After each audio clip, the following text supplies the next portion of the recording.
ओम नमो भगवते वासुदेवाय।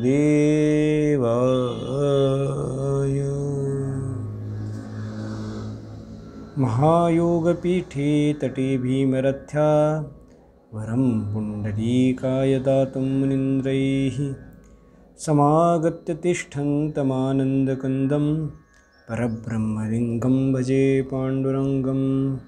यदक्षरं अनाख्येयम् आनन्दं मज केवलं श्रीमन्निवृत्तिनाथेति ख्यातं दैवतमाश्रयेत्। गुरुः ब्रह्मा गुरुः विष्णु गुरुः देवो महेश्वरः गुरुः साक्षात् परब्रह्म तस्मै श्री गुरवे नमः। नमः श्री शंकरानंद गुरुपादाम्बुजन्मने सविलास महामोह ग्राहग्रासैककर्मणे।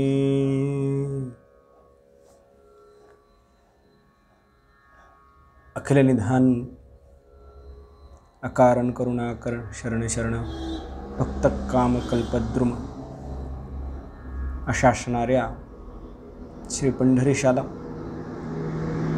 त्याच पद्धतीनं आमच्या वारकरी संप्रदायामध्ये असणारे निवृत्तीनाथांपासून ते निलोबारायांपर्यंत समस्त संतांना, श्री गुरूंना, ज्यांच्या वंशामध्ये ज्यांच्या कुलामध्ये आम्हाला हे भगवत कार्य करण्याचं भाग्य लाभलं, ते शाहूबा महाराज, भानुदास महाराज, भागवत महाराज, एकनाथ महाराज, पांडुरंग महाराज या सर्वांच्या चरणी नतमस्तक होऊन पंचदशी या असणाऱ्या ग्रंथाच्या विवेचनाला या ठिकाणी सुरुवात करतोय।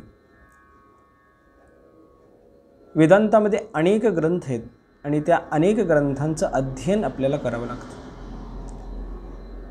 वेदस्य अंतः वेदांतः, वेदाचा अंत म्हणजे वेदांत। वेदाचा उपदेश जो अंतिजनी सोप्या भाषेमध्ये सांगितला त्याला वेदांत असं म्हटलं जातं। आणि सनातन धर्मामध्ये वेदांताला अनन्यसाधारण महत्त्व दिलेलं आपल्याला पाहायला सापडतं। वेदांतामध्ये थोडक्यामध्ये ज्ञान प्रतिपादन केलेलं आहे, पण ते ज्ञान अत्यंतिक गूढ अशा स्वरूपाचं, गूढ ज्ञान उपदेशात असं वर्णन केलेलं आहे। गूढ ज्ञानाचा उपदेश त्या ठिकाणी केलेला आहे। आणि त्याच्यामध्ये आपण गतवर्षी जे लॉकडाऊन होतं त्याच्यामध्ये विचारसागर या ग्रंथाचा अभ्यास केला आणि पंचदशी नावाच्या पुढच्या ग्रंथाचा अभ्यास आपल्याला करायचा आहे। पंचदशी काय आहे असं वर्णन केल्यानंतर त्याच्यामध्येच त्याचं उत्तर आहे। पंचदश म्हणजे 15 अध्यायांचा समन्वय म्हणजे पंचदशी, दुसरं तिसरं काही नाही। त्या ठिकाणी 15 अध्याय आहेत आणि ते 15 अध्याय म्हणण्यापेक्षा आपण त्याला प्रकरण म्हणू, 15 प्रकरणं एकत्रित केलेली आपल्याला पाहायला सापडतात। आता काव्यग्रंथ आणि प्रकरण ग्रंथ याच्यामध्ये फरक आहे। तो कोणता? तर काव्यग्रंथाचा जर आपण विचार केला तर काव्यग्रंथ हे पहिला अध्याय, दुसरा अध्याय, तिसरा अध्याय एकमेकांवर अवलंबून असतात। पहिल्या अध्यायाचा जर आपण विचार केला तरच आपल्याला दुसरा अध्याय करतो, अन्यथा कळत नाही। पहिल्या अध्यायामध्ये एखाद्याचा जन्म असतो, दुसऱ्या अध्यायामध्ये त्याचं बालपण असतं, तिसऱ्या अध्यायामध्ये त्याचं कार्य असतं, असं आपल्याला पाहायला सापडतं।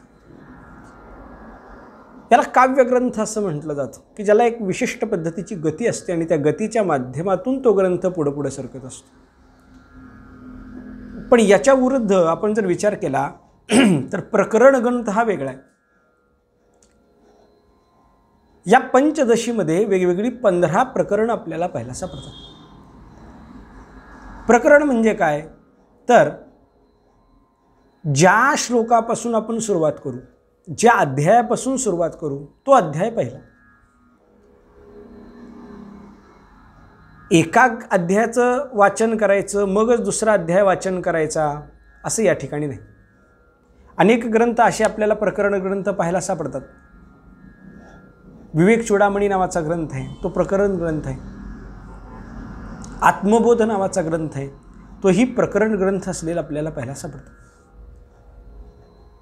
याच्यामध्ये काय आहे तर तुम्ही कोणत्याही श्लोकापासून त्या ग्रंथाची सुरुवात करा, तुम्हाला सगळं समजेल. एखाद्या श्लोकाचं विवेचन करण्यासाठी दुसऱ्या कोणत्याही श्लोकावर तुम्हाला अवलंबून राहण्याची गरज नाही, असा ग्रंथ त्याला प्रकरण ग्रंथ असं म्हटलं जातं. आणि तशाच पद्धतीचा जर प्रकरण ग्रंथ कोणता असेल तर त्याचं नाव आहे पंचदशी. याच्यामध्ये एकूण 15 अध्याय आहेत, 5, 5 आणि 5. त्या 5 अध्यायांचं रूपांतर एकेका प्रकरणामध्ये केलेलं आहे.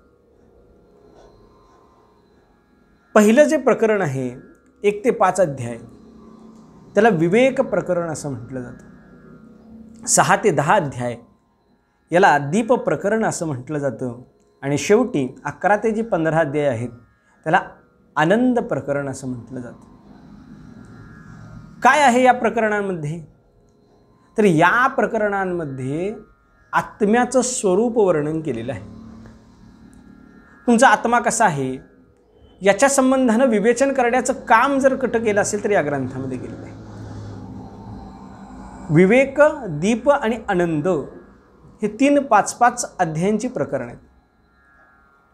आणि या जर अध्यायांचा जर आपण विचार केला तर हे अध्याय कसे बनलेले आहेत तर विवेक म्हणजे सत, दीप म्हणजे चित्त आणि आनंद म्हणजे आनंद. सत, चित्त आणि आनंद हे जे आत्म्याचं स्वरूप आहे, या आत्म्याच्या स्वरूपाचं वर्णन याच्यामध्ये केलेलं आपल्याला पाहायला सापडतं. आता आपण पंचदशी म्हणजे काय ओळखतो, आपण सगळ्यांकडे ते ग्रंथ आहेत. पण सर्वात महत्त्वाचं हे आहे काय सांगितलंय हे जेवढं महत्त्वाचं आहे तसंच कोणी सांगितलंय हे सुद्धा महत्त्वाचं आहे. बरोबर की नाही? एखादा मोठा वक्ता असतो, तो वक्ता काय फार वेगळं सांगत नाही, परंतु तो मोठा आहे म्हणून त्याच्या असणाऱ्या कार्यक्रमाला गर्दी जास्त असते. तसंच्या तसं भाषण, तसं वक्तव्य जर एखाद्या छोट्या वक्त्याने केलं तर त्याला एवढं महत्त्व प्राप्त होत नाही.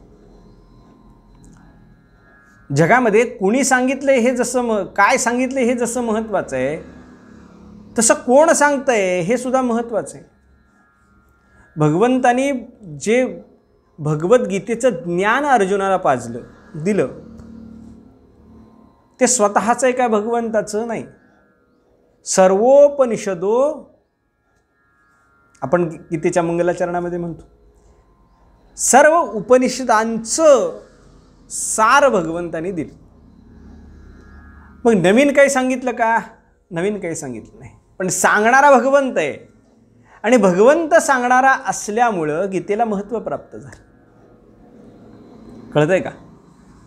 तसं पंचदशी ग्रंथ आहे आम्हाला माहिती आहे, पण पंचदशीचा कर्ता कोण हेही महत्त्वाचं आहे. समारंभामध्ये गेलो की पहिल्यांदा काय केलं जातं तर पाहुण्यांची ओळख करून दिली जाते. का ओळख करून दिली जाते? पाहुण्यांचं कर्तृत्व ऐकलं, पाहुण्यांचा परिचय झाला की मग आपण लक्षपूर्वक अवधानपूर्वक ते ऐकतो. म्हणून पाहुण्यांचा परिचय करून देण्याची एक प्रथा आहे. तसंच ग्रंथकाराचंही ग्रंथारंभाच्या पूर्वी परिचय करून द्यावा अशी एक पद्धत आपल्याला पाहायला सापडते. आणि त्याच्या अनुषंगानं आपण आजच्या असणाऱ्या भागामध्ये पंचदशी म्हणजे काय आणि या असणाऱ्या ग्रंथाचे कर्ते कोण, काय कर्तृत्व त्यांचं, या संबंधानं थोडासा विचार करून पुढे सुरुवात करणार आहोत. भारतीय तत्वज्ञानाचा विचार जर केला तर भारतामध्ये अनेक तत्ववेत्ते होऊन गेले. अगदी नास्तिकापासून ते अस्तिकापर्यंत वेगवेगळे तत्ववेत्ते होऊन गेले. सर्वांना ते मान्य आहे आणि सर्वच तत्वज्ञान श्रेष्ठ आहे. कोणत्याही तत्वज्ञानाचा आपल्याला या ठिकाणी निंदा करायची नाही, कोणत्याही तत्वज्ञानाची करायची. फक्त ज्याची जशी बुद्धी किंवा ज्याला जेवढं कळलं तेवढाच त्या गोष्टीचा विचार त्यांनी केला, संपलं. मला जे कळतंय ते मी तुमच्यासमोर म्हणतोय म्हणजे तेवढंच तत्वज्ञान आहे का? नाही.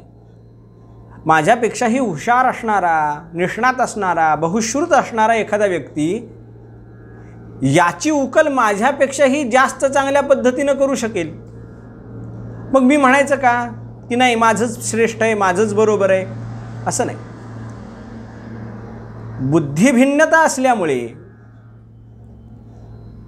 आणि दुसरा महत्त्वाचा विचार आकरण भिन्नता असल्यामुळे निश्चित पद्धतीनं आपण त्या गोष्टीचा विचार करत असताना वेगवेगळ्या पद्धतीनं केला.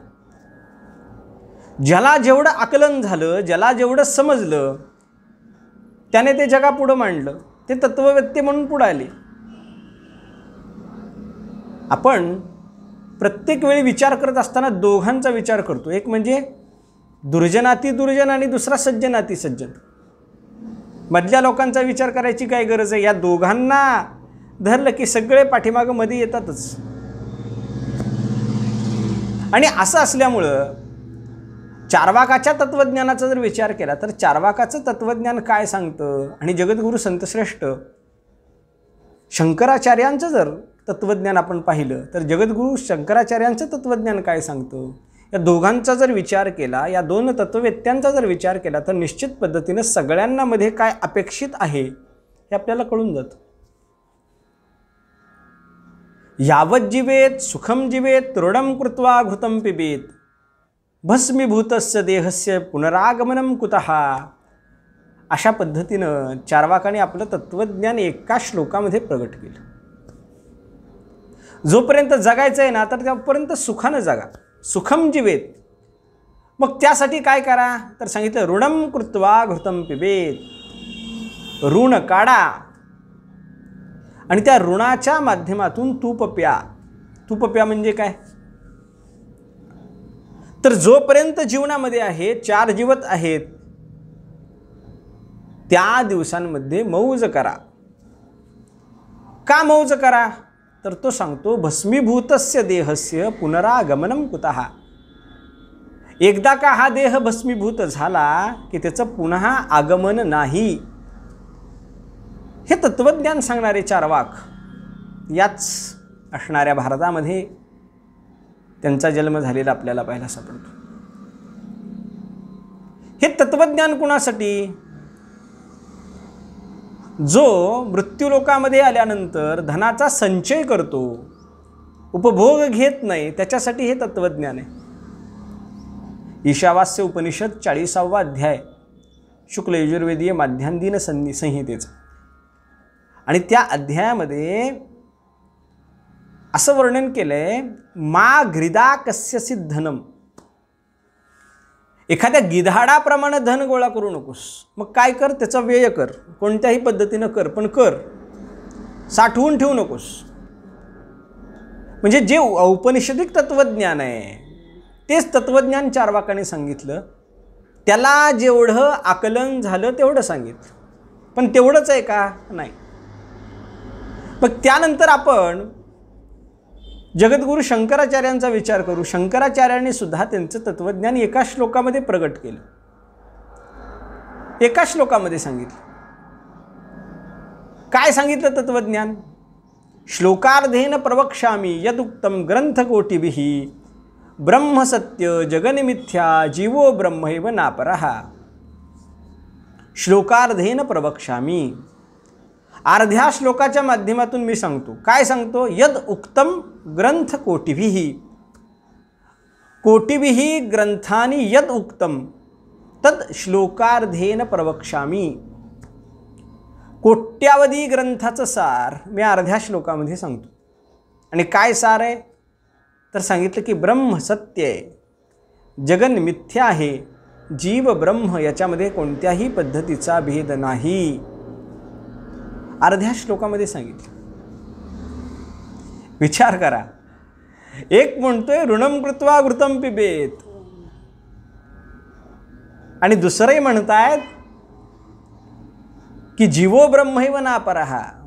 मग हा पराकोटीचा जो फरक आहे तो कशामुळे आहे तर हा पराकोटीचा फरक हा आकलनाच्या माध्यमातून.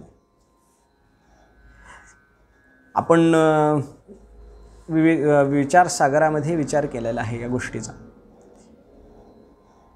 ज्यावेळेस रज्जूवर सर्पाध्यास होतो त्यावेळेस प्रत्येकाची आकलन क्षमता भिन्न भिन्न असल्यामुळे त्या लोकांना भिन्न भिन्न पदार्थ भासतात.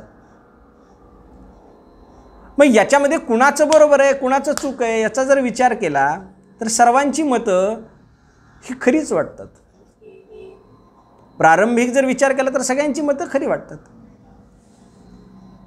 खंडनाच्या गोष्टीचा आपल्याला विचारच करायचा नाही. प्रारंभिक जर विचार केला तर निश्चित पद्धतीने सगळ्यांची मतं कशी आहेत बरोबर आहेत, खरी आहेत सगळ्यांची मतं. म्हणजे ज्याची आकलन क्षमता चार्वाकासारखी आहे त्यांनी चार्वाकांच्या विषयाचं अनुसरण करावं. आम्ही कुठं कुणाला अडवतोय तेव्हा. आणि ज्यांना त्याहीपेक्षा अधिक आकलन क्षमता आहे त्यांनी इतर तत्ववेत्यांचा क्रमाक्रमानं विचार करता करता जगद्गुरू शंकराचार्यांपर्यंत पोहोचावं. पण माणसाचं उद्दिष्ट निदान श्रेष्ठ पाहिजे. माणसाचं उद्दिष्ट श्रेष्ठ पाहिजे. माणसाने तिथपर्यंत पोहोचायलाच पाहिजे. मी परीक्षा दिली आहे, मी पेपर दिला आहे, मला किती मार्क्स मिळायला हवेत. प्रत्येकाची मनोवृत्ती भिन्न भिन्न आहे. प्रत्येकजण वेगवेगळ्या पद्धतीने सांगतोय. एक जण म्हणतो मला पास झालं तरी बास आहे, आणि दुसरा एक असतो की त्याला वाटतं की मला पैकीच्या पैकी मार्क मिळावेत. मग आपण विचार करावा आपण कुठं पोचायचं आहे. नुसतं पास व्हायचं आहे का पैकीच्या पैकी मार्क्स मिळवायचे. आकलन जेवढं तसं तत्वज्ञान आपल्याकडे. आणि या ग्रंथाच्या कर्त्यांचा जर विचार केला तर या ग्रंथांचं जे कर्तृत्व ज्यांच्याकडे जातं त्यांचं ज्ञान अफाट आहे. विद्यारण्य नावामध्येच बघा, विद्याया हा अरण्य, विद्येचे अरण्य. आपल्या घरामध्ये असते, आपण संवर्धन करतो, तिला बाग असं म्हटलं जातं. बरोबर का नाही? बाग आहे आपल्या माध्यमातून आपण संवर्धित केलेली. जे उभारलं जातं तिथं झाडं लावली जातात त्याला वन असं म्हटलं जातं. आणि जे निर्मितच आहे, अफाट आहे, त्याच्यामध्ये कोणकोणत्या पद्धतीची कोणकोणती झाडं आहेत याचा विचारही आपण करू शकत नाही, त्याला अरण्य असं म्हटलं जातं. आणि अरण्याचा विचार करताना घोर दाट असा शब्द वापरला जातो. आणि ग्रंथकर्ते जे आहेत ते ग्रंथकर्ते हे विद्यारण्य असं त्यांचं नाव आहे. विद्यारण्य स्वामी म्हणजे त्यांच्या नावाच्या माध्यमातूनच आपल्याला पाहायला सापडतं. नाहीतर काही जणांची नावं असतात त्याचा आणि त्यांच्या नावाचा काही संबंध नसतो. नाव काय? ज्ञानेश्वर, ज्ञानेश असं नाव आहे. आणि काय काय नाही म्हटलं. 10वीची परीक्षा 14व्यांदा देतो आणि नाव काय? ज्ञानेश. म्हणजे लग्न आहे हो, म्हणजे कुणाचं लग्न आहे? म्हणजे दुसरं लग्न आहे. कुणाचं? म्हणजे हनुमंताचं. नाव हनुमंत आणि 2 भार्या घरामध्ये. एक प्रेत यात्रा जात होती. प्रेत यात्रा जात असताना एक अनोळखी मनुष्य तिथं आला. त्याने विचारलं, कोण गेलं हो? त्याने सांगितलं, अमर शेठ मेली. नाव अमर आहे पण मृत्यू प्राप्त झाला. आपल्या मराठी भाषेमध्ये एक म्हण आहे बघा, नाव सोनूबाई आणि हाती कथिलाचा वाळा. बरेच लोक असे असतात की त्यांचा आणि त्यांच्या नावाचा काहीच संबंध नसतो, पण विद्यारण्य स्वामींचं मात्र तसं नाही. नाव आणि ते यांच्यामध्ये संबंध आहे. त्यांचा जन्म इसवी सन 1295 कर्नाटकामध्ये त्यांचा जन्म झाला. 3 भाऊ आहेत ते. पहिला आहे त्यांचं नाव आहे भोगनाथ, दुसरे सायन आणि तिसरे माधव. आणि हे माधवच पुढे विद्यारण्य सरस्वती, विद्यारण्य स्वामी म्हणून त्या ठिकाणी प्रसिद्ध झाले. तिघही अत्यंतिक हुशार आहेत. हे भोगनाथ हे पुढे शंकराचार्यांच्या गादीवर बसले आणि भारती तीर्थ असं त्यांचं नामकरण झालं. सायन हेही त्याच पात्रतेचे. वेदावर आपण जे सायन भाष्य पाहतो ते सायन भाष्य, या सायन म्हणजे माधवांच्या ज्येष्ठ बंधूंचे, म्हणजेच विद्यारण्य स्वामींच्या मोठ्या भावाचे. आता या सगळ्याचा विचार करत असताना विद्यारण्य स्वामींनी काय केलं, कोणकोणती ग्रंथ रचना केली, याच्या संबंधाचा आपण विचार करूया. विद्यारण्य स्वामींनी जी ग्रंथ रचना केली किंवा त्यांचा जर जीवनपट पाहिला तर अत्यंतिक हुशार अशा स्वरूपाची. ज्या पद्धतीने जगद्गुरू शंकराचार्यांचं वर्णन केलं जातं त्याच पद्धतीने विद्यारण्य स्वामींचं सुद्धा वर्णन करावं अशा पद्धतीची पात्रता असणारे हे विद्यारण्य स्वामी. अत्यंत कमी वयामध्ये वेदग्राह्य केले, उपनिषदाचं सार त्यांनी प्राप्त करून घेतलं आणि एक नावलौकिक अशा पद्धतीने त्यांनी प्राप्त केलं. तारुण्यावस्था सिद्ध झाली आणि तारुण्यावस्था सिद्ध झाल्यानंतर तो कालावधीच असा होता की आपल्या हिंदुस्थानावर मुघलांचं आक्रमण होत होतं. त्यावेळी त्यांच्या आश्रमामध्ये हरिहर बुक्क हे राजा शरणागतीला आले. आपल्याला सर्वांना विजयनगरचं साम्राज्य माहीत असेल. ते हरिहर बुक्क या असणाऱ्या विद्यारण्य स्वामींच्या आश्रमामध्ये आले. तिथं आश्रमामध्ये आल्यानंतर यथा चाणक्य तथा माधवो, ज्या पद्धतीने चाणक्यांनी कार्य केलं त्याच पद्धतीनं माधवाने सुद्धा कार्य केलं असं आपल्याला पाहायला सापडतं. आणि म्हणून त्यांनी जे सेना होती हरिहर बुक्काची त्यांनी सगळी त्या आश्रमामध्ये जमा केली आणि संग्रहित करून त्यांनी विजयनगर नावाचं एक साम्राज्य स्थापन केलं. नुसतं विजयनगर नावाचं साम्राज्य स्थापन केलं नाही तर हरिहर बुक्कांना त्यांच्या संबंधाने एवढा आदर होता की त्यांनी प्रधानमंत्री पद हे या माधवाला दिले. माधव म्हणजेच विद्यारण्य, म्हणून त्यांचं एक अपर नाम आहे, त्याला माधव अमात्य किंवा माधव भट्ट असं सुद्धा म्हटलं जातं. उत्तम अशा पद्धतीनं तिथं त्यांनी काय केलं तर ते राज्य चालवण्याचा प्रयत्न केला. राज्य व्यवस्थित झालं,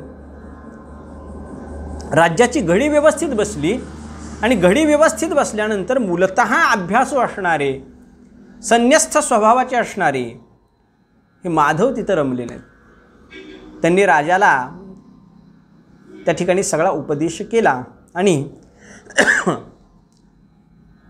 शंकरानंद नावाचे जे शंकराचार्य होते त्या शंकरानंद नावाच्या शंकराचार्यांच्या आश्रयाला ते गेले. शंकरानंदाच्या माध्यमातून त्यांनी संन्यास ग्रहस्थ केला आणि मग त्यांनी स्वतःचं नाव विद्यारण्य तीर्थ अशा स्वरूपाचं ठेवलं. त्यांचे जर विद्यागुरूंचा आपण विचार केला तर त्यांचे 3 विद्यागुरू आहेत. विद्यातीर्थ, भारती तीर्थ आणि श्रीकंठ. या तिघांच्या माध्यमातून काय केलं तर ज्ञान प्राप्त करून घेतलं. आणि ज्या पद्धतीनं एखादा व्यक्ती गुणग्राही असतो, गुणांचं ग्रहण करत असतो, यदा भ्रमरः मकरंदम आस्वादयति तथा, त्याचं वर्णन करताना सांगितलं ज्या पद्धतीनं एखादा भुंगा, भ्रमर मकरंदाचा आस्वाद घेतो, त्या पद्धतीनं या असणाऱ्या माधवांनी म्हणजेच विद्यारण्य स्वामींनी अनेक ठिकाणी अनेक गुरूंकडे जाऊन अध्ययन केले. एवढंच नाही तर ज्या पद्धतीनं जगद्गुरू शंकराचार्यांना श्रीयंत्राची दीक्षा मिळाली होती, श्रीयंत्राचं अनुष्ठान त्यांनी केलं होतं, त्या पद्धतीनं यांनी सुद्धा अनेक अनुष्ठानं केली आणि त्या अनुष्ठानाच्या माध्यमातून त्यांना भगवती सरस्वतीचा आशीर्वाद मिळाला होता आणि भगवती लक्ष्मी देवीचा आशीर्वाद मिळाला होता. त्या आशीर्वादाच्या माध्यमातून त्यांनी 2 वर प्राप्त करून घेतले. एक पहिला वर असा होता की तू ज्या राज्यामध्ये राहशील त्या राज्यामध्ये तुमच्यामुळे त्याला समृद्धी प्राप्त होईल. बघा बरं का, इतर राज्यांचा जर विचार केला तर राजामुळे पंडितांना समृद्धी मिळते, पण इथं मात्र वेगळं आहे. पंडितामुळे राजाला समृद्धी मिळते अशातला भाग आपल्याला पाहायला सापडतो. आणि दुसरा आशीर्वाद असा होता शारदा मातेचा, सरस्वती मातेचा. साधारण पद्धतीने वयोवृद्धता प्राप्त झाली की मनुष्याची बुद्धी चालना अशी होती. आपल्या मराठी भाषेमध्ये म्हण आहे, 60 बुद्धी नाठी. वयाची 60 वर्ष पूर्ण झाली की बुद्धीचा विचार, बुद्धीचा वापर वेगळ्या पद्धतीने व्हायला सुरुवात होता, भ्रम निर्माण होतात. परंतु सरस्वती मातेचा असा आशीर्वाद आहे की जोपर्यंत तुम्ही या मृत्यूलोकाचा त्याग करत नाही तोपर्यंत तुम्हाला सरस्वतीचा वरदहस्त मिळेल.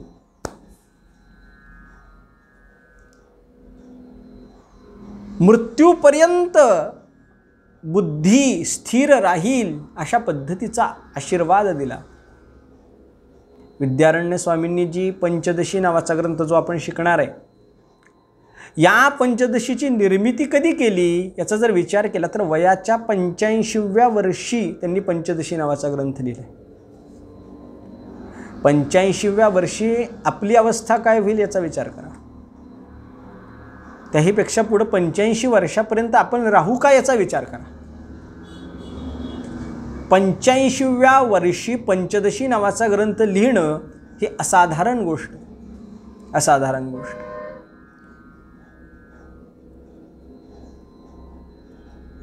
त्यांनी पुढे शृंगेरी नावाच्या मठाचं शंकराचार्य नावाचं पद भूषवलं. 1377 ते 1386 या कालावधीमध्ये ते शृंगेरी नावाच्या मठाचे शंकराचार्य म्हणून प्रसिद्ध झाले. त्यांची ग्रंथसंपदा कोणकोणती? त्यांच्या ग्रंथसंपदेचा जर आपण विचार केला तर अनेक ग्रंथ त्यांच्या माध्यमातून निर्माण झाले. जो ग्रंथ आहे सर्वदर्शन संग्रह, त्या सर्वदर्शन संग्रहाला जगामध्ये मान्यता आहे. अनेक भाष्य त्याच्यावर आपल्याला पाहायला सापडतात. वासुदेव शास्त्री अभ्यंकरांचा असेल, दवाजोगांचा असेल. आपल्या प्राकृत भाषेमध्ये, मराठी भाषेमध्ये ही 2 भाष्य प्रसिद्ध आहेत.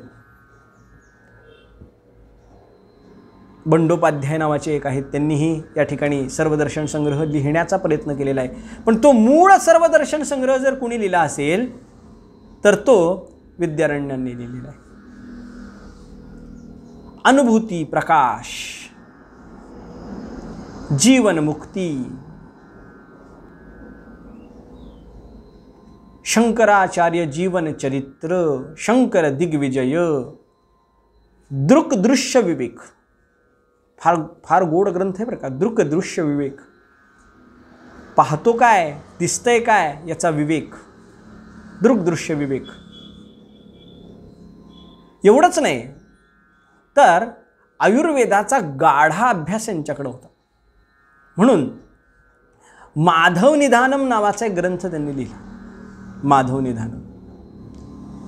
व्याकरणावर माधव वृत्ती नावाचा ग्रंथ लिहिला आणि ज्योतिषावर काल माधव नावाचा ग्रंथ लिहिला.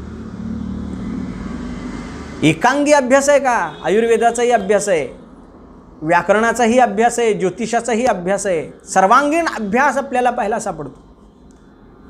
स्मृतीवर पराशर, स्मृतीवर त्यांनी पाराशर नावाचं एक भाष्य केलं.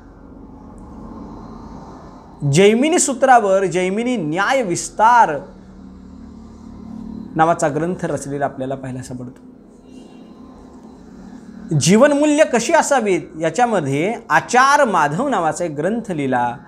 स्कंद पुराणावर सुतसंहिता, सुतसंहिता व्याख्यान, शैव याच्यावर, शैव संप्रदायावर शैव आगम, उपनिषद दीपिका, ब्रह्मसूत्रावर विवरण प्रमेय संग्रह, असे अनेक ग्रंथ जर ज्यांच्या माध्यमातून निर्माण झाले ते आहेत हे माधव.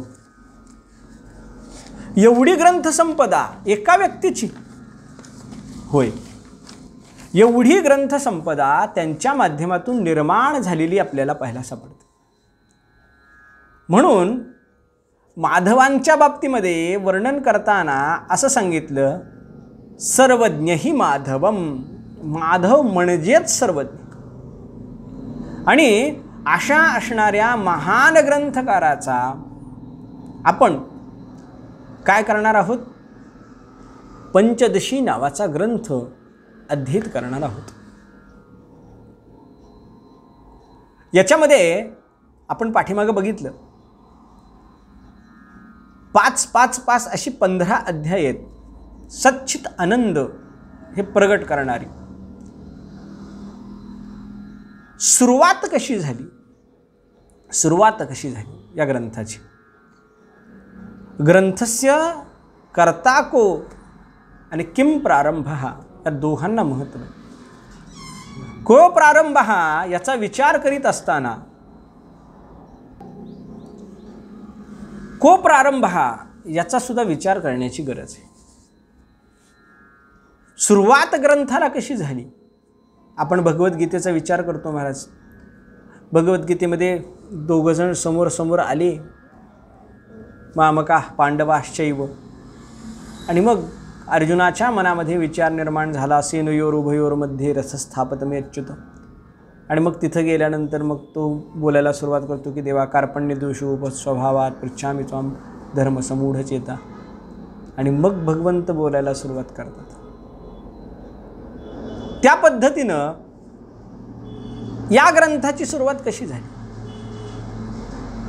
या ग्रंथामध्ये एकूण 110 श्लोक आहेत आणि त्या 110 श्लोकांच्या माध्यमातून हा ग्रंथ पुढे गेलेला पाहायला सापडतो. याच्यामध्ये पृष्ठा कोणीच नाही, फक्त वक्ता आहेत.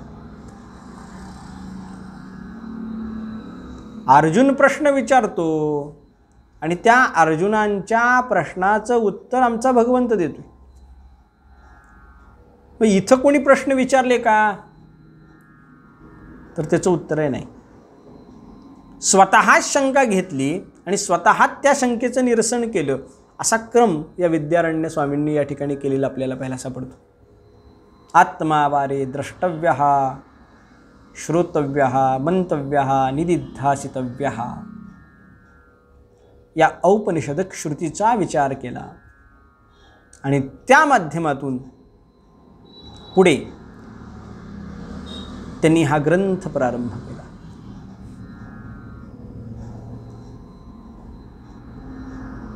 कशासाठी आत्म्याचा विचार करायचा? आत्मस्थितीचा विचार, आत्म्याचा विचार कशासाठी आहे? तर उद्धारासाठी आहे. आणि उद्धार म्हणजे काय? तर उद्धाराची व्याख्या करत असताना सांगितलं की बाबा ज्या स्थितीला आहे त्यापेक्षा उच्च स्थितीला प्राप्त होणे म्हणजे उद्धार. बरोबर ना? हीन योनीमध्ये आहे, त्याला चांगली योनी प्राप्त झाली, उद्धार झाला त्याचा. लाकूड आहे, लाकूड ते घराच्या कामासाठी मागवलं होतं, परंतु ते लाकूड दुसऱ्या व्यक्तीला आवडलं आणि त्यांनी त्याच्या माध्यमातून मंदिराची निर्मिती केली, त्या लाकडाचा उद्धार झाला. मनुष्य योनीला होता, त्याचा उद्धार झाला, मनुष्यापेक्षा श्रेष्ठ योनीला प्राप्त झाला. हे प्राप्त करून जर घ्यायचं असेल तर जाणावं लागतं, आणि जाणणं हे सगळ्यात महत्त्वाचं आहे. आणि जाणण्यासाठी काय करा? श्रोतव्य, द्रष्टव्य, मंतव्य, निदिध्यासितव्य हे सगळं गरजेचं आहे. आत्म्याला जाणणं आणि मग त्या माध्यमातून ज्ञान करून घेणं ही सहज सोपी गोष्ट आहे. पण आत्म्याला न जाणता आम्ही ज्ञान प्राप्त करून घेऊ शकतो का? यो आत्मानं न जानाति स कोपी न जानाति. जो आत्मस्वरूपाला ओळखत नाही तो कशालाच ओळखत नाही असं आपल्याला पाहायला सापडतं. एक विज्ञानेन सर्व विज्ञानं भवति. तद एक, एक जाणण्याने सगळं जाणण्यासारखं आहे. मग ते एक कोणतं आहे याचा विचार केला पाहिजे. मग ते एक दोन माध्यमातून आपल्याकडे प्रगट होतं. एक म्हणजे व्यापकत्वाचा विचार केला तर ब्रह्मत्वाचा विचार करावा लागतो, आणि आत्मत्वाचा विचार केला तर आत्मा याचा विचार करावा लागतो. ते एक जाणायचं, आणि ते एक जाणल्यानंतर सगळं जाणणं आहे हे जर असेल तर त्या एकाला जाणण्याशिवाय आपण काही जाणू शकतो का? तर त्याचं उत्तर आहे नाही, जाणता येत नाही. कारण एक जाणणं महत्त्वाचंच आहे. एक जाणणं महत्त्वाचं. मग कधी शक्य आहे? तर माऊली ज्ञानेश्वर महाराजांचा फार गोड अभंग आहे बघा. निवृत्ती प्रसादे ज्ञानदेव बोले, गुरुविणे अनुभव जाणते रे. गुरुशिवाय अनुभव, आत्म्याशिवाय बोध होतो. कधी? तर या सगळ्या गोष्टी प्राप्त झाल्या तर. मग त्यांनी फार गोड अशा पद्धतीची उदाहरणं दिलेत. अरीवर आर रे, पिंपळावरी पार रे, खाली कुंभार वर चाक भुवे रे, डंबाळके उमराला वाळके, पिंपळाला काकड्या लागल्या रे. पैलमाळावरी कोल्हा करड काढी, ससा ओकितो वेठी रे, निवृत्ती प्रसादे ज्ञानेश्वर बोले, गुरुविणे अनुभव जाणते रे. गुरुशिवाय अनुभव मिळेल किंवा आत्मा न जाणताही तुम्हाला ज्ञान होईल. पण कधी? ह्या सगळ्या गोष्टी प्राप्त झाल्या तर. आकाशाला गुंडाळून घेणं ज्या पद्धतीने शक्य नाही त्या पद्धतीनं आत्म्याला न जाणता ब्रह्मज्ञानाची प्राप्ती करून घेणं अवघड गोष्ट आहे. मग त्यासाठी काय करावं लागतं? श्रोतव्यः द्रष्टव्यः, श्रवण करा. श्रवण करायचं म्हणजे कसं करायचं? तर साधन चतुष्टय युक्त असावं. विवेक, षडादी संपत्ती पाहिजे, मुमुक्षत्व पाहिजे, आणि त्या माध्यमातून आपण ज्यावेळेस श्रवण करतो ते श्रवण सर्वात श्रेष्ठ श्रवण असतं. नाहीतर मनात कचरा आहे, आणि मनात कचरा असताना आपण श्रवण केलं, काय उपयोग आहे? काहीच उपयोग नाही. दोन पद्धतीचे अधिकारी सांगितले, एक उत्तम अधिकारी, एक मध्यम अधिकारी. कनिष्ठ अधिकाऱ्याचा विचारच नाही, कारण कनिष्ठ हा अधिकारी नसतोच. उत्तम अधिकारी कसा असावा? जसा परीक्षित राजा होता, जसा अर्जुन होता, त्याला उत्तम अधिकारी म्हटलं जातं. एकदा गीता ऐकली आणि लगेच नष्टो मोहो ही अवस्था सिद्ध झाली. 7 दिवस परीक्षित राजाने भागवत ऐकलं, ब्रह्मावस्था सिद्ध झाली. निमित्त मात्र काही का असना, पण सिद्धावस्था ही महत्वाची. नाहीतर गजस्थान स्नान असतं बघा, गजस्नान. हत्ती काय करतो, यथेच्छ त्या पाण्यामध्ये बुडतो, यथेच्छ बुडतो. सोंडेच्या माध्यमातून सगळ्या अंगावर पाणी मारतो, सगळं स्वच्छ करतो. आणि स्वच्छ केल्यानंतर ज्यावेळेस पुन्हा मातीमध्ये येतो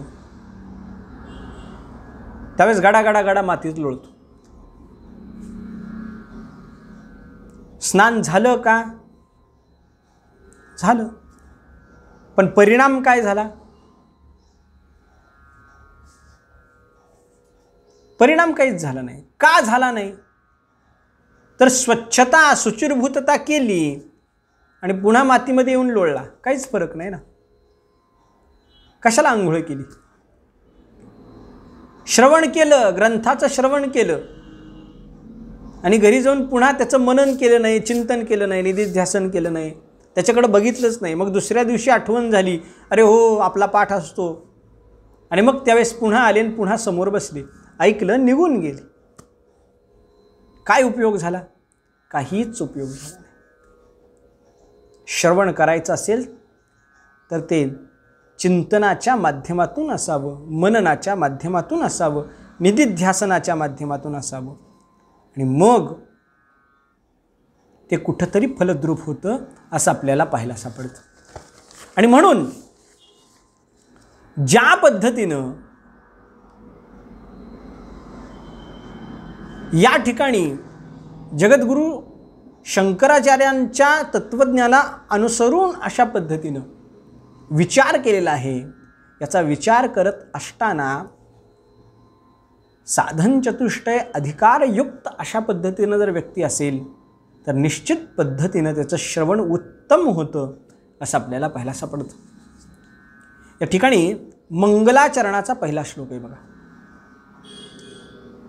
शंकरानंद नावाचे जे गुरु आहेत त्या शंकरानंदांना नमस्कार केलेला आहे. नमश्री शंकरानंद गुरुपादांबुजन्मने सविलास महामोह ग्राहक ग्रासैक कर्मणे. आपण या पहिल्या भागामध्ये ग्रंथकर्ते कोण, पंचदशी म्हणजे काय आणि मंगलाचरण या गोष्टींचा विचार केलेला आहे. पुढच्या पाठामध्ये मंगलाचरणाचा विस्तृत आणि पंचमहाभूत विवेकाचा विचार करणार आहोत. रामकृष्ण हरी.